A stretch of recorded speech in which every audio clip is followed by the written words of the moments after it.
This video is part of a course, Starting a Video Business. If you'd like to watch the rest of the videos, you can go to videomaker.com/courses or click on the link in the description. Sure, we all want to be our own boss, make our own hours, and have the most amount of artistic control possible over our creations. But it's important to remember that running a business requires a whole host of other skills if you're going to be successful. There are some key questions to ask yourself before you put your financial future on the line.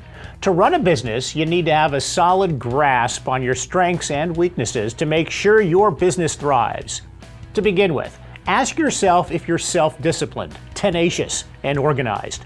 A large part of running a business is keeping records, following through on billing, and pivoting between various roles on a dime, all while meeting production deadlines and being creative. Frankly, not every producer thrives in this scenario, so consider these factors before you blaze a trail on your own.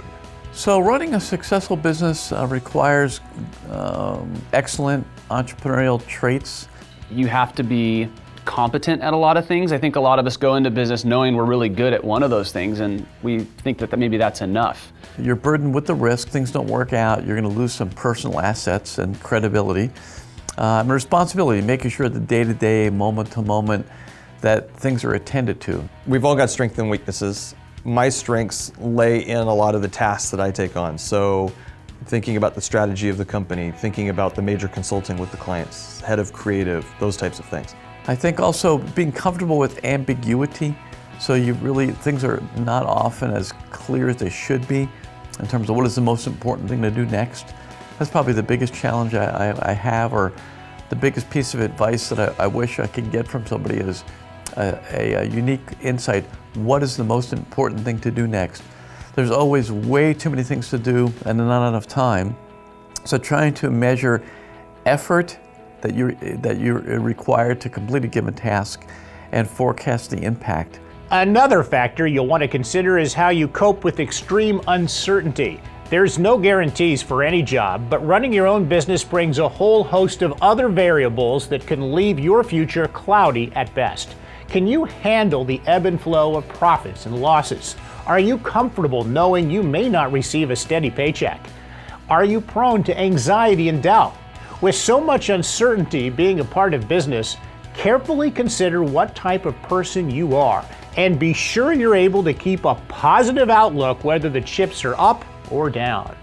I consider myself like the eternal optimist. Like, there's nothing that can happen where I don't try to find out okay, what's the positive in this? I heard this great quote recently that says, when life hands you lemons, you make lemonade. If life hands you a hurricane, you go surfing, right? We have this opportunity when things get bad, whether it's business, personal life, to just kind of shutter up the doors and try to endure it, or we can go, okay, how am I gonna make the most of this? I've had that experience in business a few times when you lose a huge client and it's dude, that was a huge part of my income. I could totally try to shutter up and let's cut all as many expenses and costs, and that's good, to be efficient, but also to go, well, okay, what's the advantage in this? Okay, I have more free time. I'm gonna go maybe track down a better business to work with, or I have more time to focus on these clients that maybe haven't been served as well as they could have been. So whatever the situation, there's a way to spin it positively, in my opinion, and if you do that, you'll be successful even in the hard times. Yeah, in general, I'm an optimist. I think that I tend to underestimate the complexity of things and overestimate my abilities to achieve them. It helps to be an optimist in starting a business. The danger to being an optimist is you can be naive. So being an optimist is really important in starting a business, but there's a negative side to being an optimist that can bring in blind spots, and you've got to be careful of that, and your best bet is to find somebody who can help watch those for you. Another important factor is your ability to balance your drive to make money versus expressing your creativity.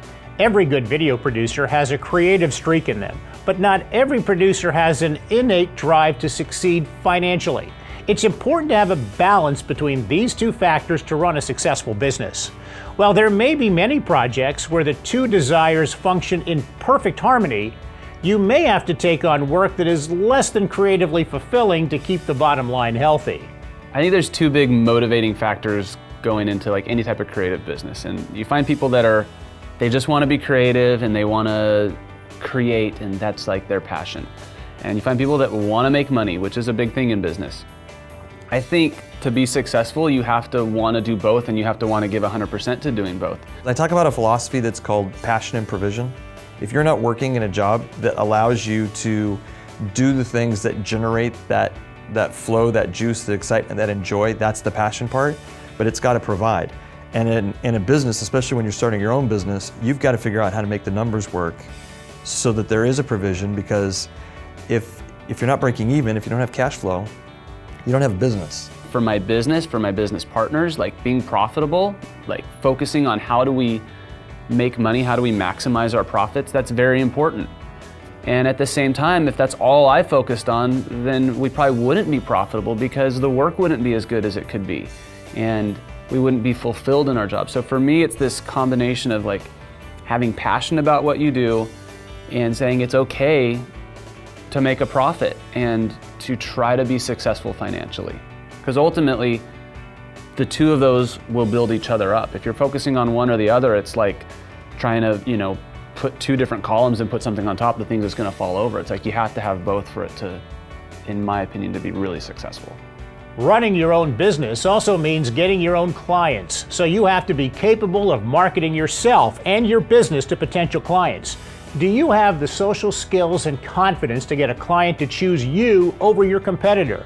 Are you able to instigate and develop personal relationships in order to build and maintain your client base?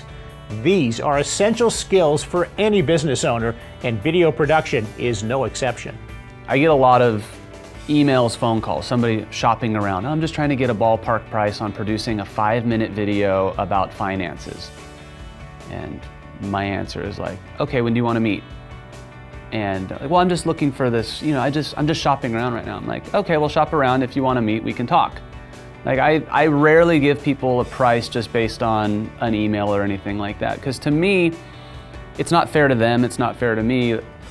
What we've done that I think is really helpful is always tried to establish a relationship with our clients.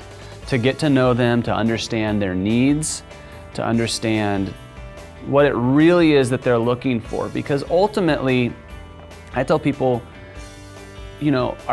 we may be more expensive, we may be less expensive than you're thinking of paying, and that's not, our goal is not to be the low price leader or to be the most expensive or anything like that. Our goal is to work within a budget and try to get to that point. But our number one goal has nothing to do with the budget. It has to do with making sure their needs are met and understanding them. And ultimately that, I think, closes more deals for us, just that we're willing to come in, sit down, talk, and really identify the needs before we move forward. Because a lot of times you talk with people and you realize maybe we're not a good fit for you. And when you find the ones that you're a good fit for, it's really easy to close the sale, because they recognize that it can be a partnership, not just a client-vendor relationship, but we can partner with them. And I think that's hugely important on a number of levels. One, just developing that business relationship is critical for maintaining a long-term business relationship with them. So with a new prospect, I really want to ask them questions that are pretty wide-ranging to try to figure out where can we possibly overlap. What are you trying to do that I can help you do? What are your biggest headaches? What are the things that you do the best?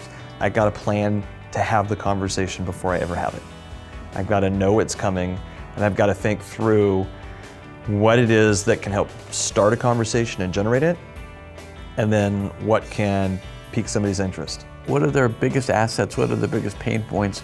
And is there a way that we can collaborate? Is there a way that I can convince them to hire us, to write us a check someday to do something that they need done from us, or need accomplished? Maybe they don't even know it's from us, but they just need something done that we can do for them. Accounting, billing, and keeping records is an integral part of business. You'll have to pay close attention to all of these things or hire someone to do it for you when you're calling the shots. You also have to be capable of determining what to charge, getting the client to sign on the dotted line, and to be willing to pester them until the check is actually in the mail. If you're the type of person who breaks out the ATM card and hopes there's enough in the bank to buy that new camera, you might be better off going freelance or working for an established production business. If it sounds like we're trying to discourage you from moving forward, nothing could be further from the truth. But we are trying to give you an honest look at what it takes so you don't find yourself broke and exhausted after 6 months. Thank you so much for watching. To watch more of this course, Starting a Video Business, go to videomaker.com/courses or click on the link in the description.